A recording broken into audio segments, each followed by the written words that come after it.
Hello and welcome back to Down the Track and convincing win for Delhi in the end. They were defending a par score of 155 and they bowled brilliantly on point from ball one. Whether it was Nokia, Rabada, Avesh Khan, Ashwin, everyone chipping in, bowling very, very accurately. And in the end, 150 was a mountain to climb for Rajasthan Royals. Brilliant performance from Delhi. I felt that it was a below par total. I thought Rajasthan could chase this. They had the batting. Livingstone unfortunately playing across the line, getting out, and then Miller stepping out, getting out. They didn't get enough support. Lewis didn't play. I think he might have been carrying some injury or something, but they definitely missed him. But they needed somebody to stay there with Sanju Samson. He was the lone warrior. He tried his best, 70 or 53 balls. When you're chasing 150 and someone scores 70, you generally win the game. But unfortunately, no support at all. And credit to the Delhi bowlers for that. They stifled one end. They didn't give the Rajasthan batsmen any room to play with. Even with Samson, he scored a few boundaries later on, but initially when he came in, his strike rate was 100 or just below. That means they kept it tight. They didn't let him give him any loose deliveries to get off to a flyer, and it was brilliant bowling.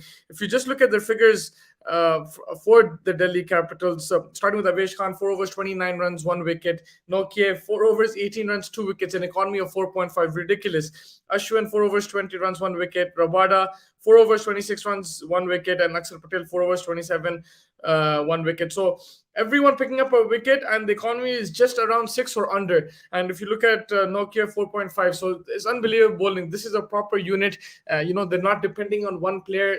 Everyone is bowling as a unit. Even we saw in the last game, Ashwin had a poor kind of game, but he came back today. And when they're all bowling on point, and they're restricting teams to 120, 130, especially these pitches, that extra bounce is really helping. I think their fast bowlers, Nokia and Rabada. And I have to really commend Avesh Khan because of course, when you have these two high quality fast bowlers with you, to maintain that, there's a lot of pressure because the opposition batsmen are going to target you, and to maintain that line length and that same pressure, I think it's been unbelievable. So credit to him.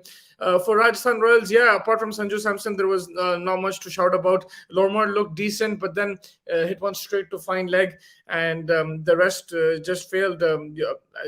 I think Parag and Tiwati in particular are disappointing because when they're getting opportunities, they have to make the most of it with the bat. They can't just depend on their top order, and then they will need to contribute with the bat. If you look at it from the bowling perspective, I felt Rajasthan did a really good job, except for Karthik Tyagi, economy of 10. He had a really good game in the last game, so they probably forgive him for that. But everyone else bowled decently. Mustafizur in particular, he's looking $1 million now. 4 overs, 22 runs, 2 wickets. He's getting that cutter to go. His slower delivery is looking good as well. So I think even the introduction of Shamsi, I like that. Okay, he was a slightly expensive, but uh, it's a good attacking option. Tivatia picking up a wicket, and I think this is what Rajasthan needed. Especially Shamsi didn't pick up a wicket today, but they need a spinner like that who will pick up wickets because they've not been picking up wickets in the middle overs. And apart from Tyagi, I felt they bowled decently. It was a good target. Yes, the pitch slowed down a bit, but it was still chaseable. They just needed a good big partnership, rotate the strike. If you lose 4 or 5 wickets in the power play, no matter what the pitch is, you're going to struggle chase any score. So that's the main thing. I think they went too hard in the power play. After Livingstone got out and stuff, they should have just recalculated, reassessed the situation, and played a run-up ball. They could have easily got up with the run rate, especially with Sanju Samson batting like that. Some of his shots were sublime. That one over third man, one over long off. He hit Rabada over mid off. Actually, it was fantastic. So he just needed that support, and that's the key, right? You need to reserve your wickets, especially when you're chasing a modest total. You need to reserve your wickets, and then you can hit in the last few overs. And especially when you lose 2-3 wickets, I think that should have been the case for Rajasthan. They should have just reassessed the situation.